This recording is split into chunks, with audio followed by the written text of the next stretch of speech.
आधा काट दिया पोस्टर, आधा और इस पोस्टर देश काट के दिया। युवा फेसबुक क्या व्हाट्सएप करेंगे और यहाँ पे खड़े इंस्टाग्राम हैं जैसे सोशल नेटवर्क्स के इस दौर पर चैटिंग करके प्लेटफॉर्म के बाजार में फंसे नजर आते हैं, व्यवसाय में फंसे नजर आते हैं। मुझे तकलीफ तो तब होती है जब इस देश के युवा जिसकी कंधों पर जिम्मेदारी है राष्ट्र की देश समाज को जोड़ कर रखने की, वह युवा इस पक्षी के मृत्यु का शराब की लत में भीगा नजर आता है। तो मैं युवाओं को कहना चाहता हूँ कि इस माहौल में सोने वाले लोगों अभी समय है, तुम क्या इससे कॉलेज की तुम्हारी नींद इस राष्ट्र को न लेने दे। इस मुल्क को खतरा न हिंदुओं से है और न मुसलमानों से है। इस मुल्क को खतरा नहीं हिंदुओं से है और न मुसलमानों से है। इस मुल्क को तकलीफ है तो सिर्फ बेईमानों और गद्दारों से। एक सैनिक बनकर सेना में जाना देशभक्ति नहीं होता। एक सैनिक बनकर सेना में जाना देशभक्ति नहीं होता। आजादी के पूर्व बात कुछ और थी और आज कुछ और है। तब जब रानी लक्ष्मीबाई से शहीद भगत सिंह था, चंद्रशेखर आजाद से महात्मा गांधी तक, इन्हें हम देशभक्त कहते हैं। परंतु आज मैं देशभक्त कहूँ तो किसी का हूँ, परंतु आज मैं देशभक्त कहूँ तो किसी का हूँ। अपने राष्ट्र परिवार के लिए समर्पण का भाव है देशभक्ति। हर दिन कोई के जीवन में आने वाला तूफान है देशभक्ति। घर और लोगों को पीछे रखकर ईमानदारी से किए गए काम है देशभक्ति। और एक बुजुर्ग को दवाई दी जाए वो है देशभक्ति। और एक पत्रकारी ईमानदारी से करें वो है देशभक्ति।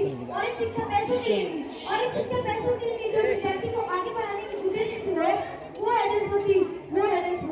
तो मैं इस दुनिया में कहना चाहता हूँ कि ये हवा में जहर मिलाने वाले फिजाएं हमारे निशानों से बदलती है। तुम क्या कर लोगे हमारे हिंदुस्तान की सेना की जीवन में आभार दिवस की सेना की जीवन में आभार दिवस की।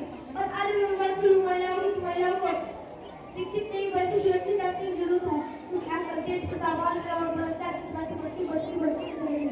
और आज मैं बात करूँ राजनीति से मुझे कोई परहेज नहीं है, परंतु परहेज राजनेताओं की नीति से चुने गए उम्मीदवार राजा की सेवक होना चाहिए। चुने गए उम्मीदवार राजा की सेवक होना चाहिए जो सामाजिक समस्याओं का निदान कर सके। और हाँ, संसद में जब लड़ झगड़ कर नहीं वरन सोच समझ कर फैसले लिए जाएंगे तब हमारा राष्ट्र संभव है। तो मैं राजनेताओं को कहना चाहता हूँ कि जिसे हम माला समझ बैठे अपने गलत सजाने को, वही अज्ञात बन बैठे हमें को काटने को। आजकल राजनीति भ्रष्टाचार और काला धन हमारे देश में बढ़ चुके हैं। इंसान तो ऊपर चढ़ जाता है पर इंसानियत चोट खा जाती है। इंसान तो ऊपर चढ़ जाता है पर इंसानियत चोट खा जाती है। और हम इस धन से सोने की चैन तो खरीद सकते हैं पर चैन की नींद सो नहीं सकते। और हमारे राष्ट्र में तब को जब एक गरीब बुजुर्ग का झोपड़ी उसका अपना घर हो, हमारे राष्ट्र में तब को जब स्कूल कॉलेज और विश्वविद्यालय शिक्षा में वो वंचित हो रहा है।